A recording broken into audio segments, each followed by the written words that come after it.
Imagine holding the most powerful law enforcement position in the United States, the kind of job where you can investigate anyone, drop cases, and essentially control the fate of the entire justice system, and then imagine losing it suddenly, without warning, without explanation, on April 2nd, 2026, when President Donald Trump abruptly fired Pam Bondi, the Attorney General, leaving political observers, journalists, and even loyal supporters scrambling to understand what just happened. Because Bondi was widely known as one of Trump's most faithful allies, the person who had shifted the Department of Justice to focus on his priorities, dropping a staggering 23,000 criminal cases in her first 6 months, including thousands of investigations into drug trafficking, white-collar crime, nursing home abuse, corrupt labor unions, and cryptocurrency fraud, while reallocating resources to immigration enforcement and political optics, all to maintain a narrative of toughness and loyalty to the president. And yet, despite executing almost every directive, she was removed, signaling that even absolute loyalty could not guarantee her safety in the White House. And this firing was far from arbitrary. It reveals a much deeper story about power, control, and the fragility of even high-ranking officials, because behind the headlines lie two major failures that could not be ignored. First, the inability to swiftly prosecute Trump's political enemies, including New York Attorney General Letitia James and former FBI Director James Comey, whose investigations were opened under Bondi's leadership but quickly collapsed in court due to lack of legally admissible evidence.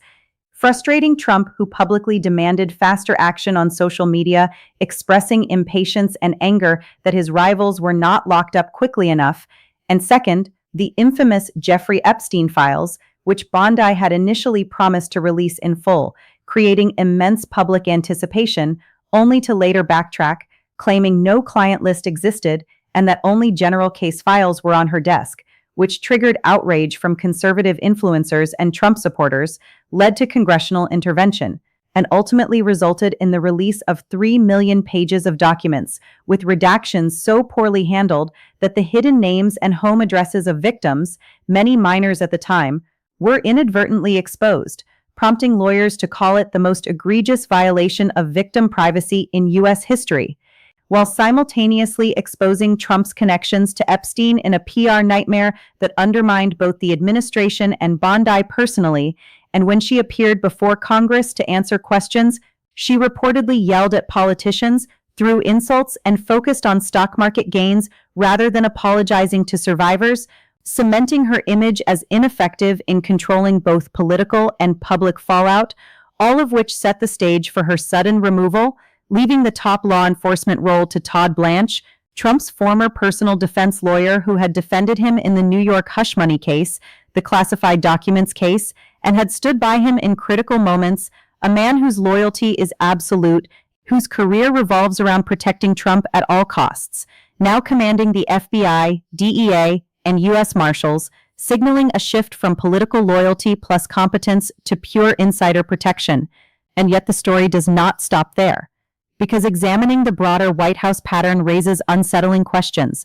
such as why only Bondi and Kristi Noem, the Secretary of Homeland Security, were fired despite serious scandals involving men in similar or worse positions, like Defense Secretary Pete Hegseth putting U.S. military members at risk by using unsecured messaging apps, or FBI Director Kash Patel making massive investigative errors,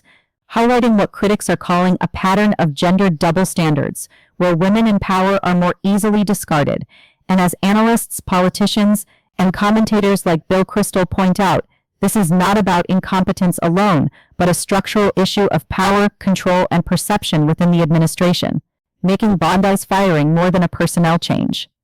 It's a warning, a signal, and a demonstration of how loyalty, performance, and gender intersect in a high-stakes political environment, which is why every detail, from the 23,000 dropped cases, the failed prosecutions, the Epstein file debacle, the public humiliation before Congress, to the replacement by an ultimate insider, must be examined, because this narrative is shaping not just the Department of Justice, but the perception of justice itself, the independence of law enforcement, and the future of political accountability in America. And while Todd Blanche steps into the role with unparalleled loyalty and experience defending Trump personally, the questions loom. Will he reopen investigations of Trump's political enemies? Will he protect the president at all costs, sidelining independent justice? How will the FBI, DEA, and U.S. Marshals operate under someone whose allegiance is absolute? And what does this mean for the concept of the law as blind and impartial, as the symbolic blindfold seems to be slipping,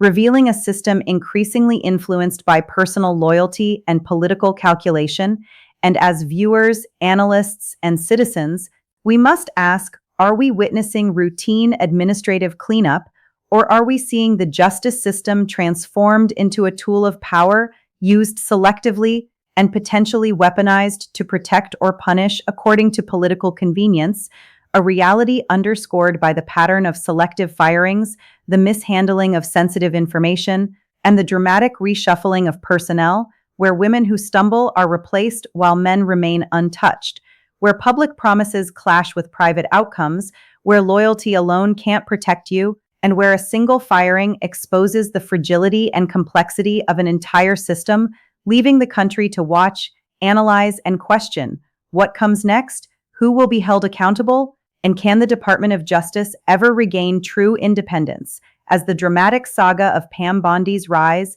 failures, and sudden fall continues to unfold, revealing the raw power dynamics, political calculations, and human errors that shape the fate of America's legal system in real time.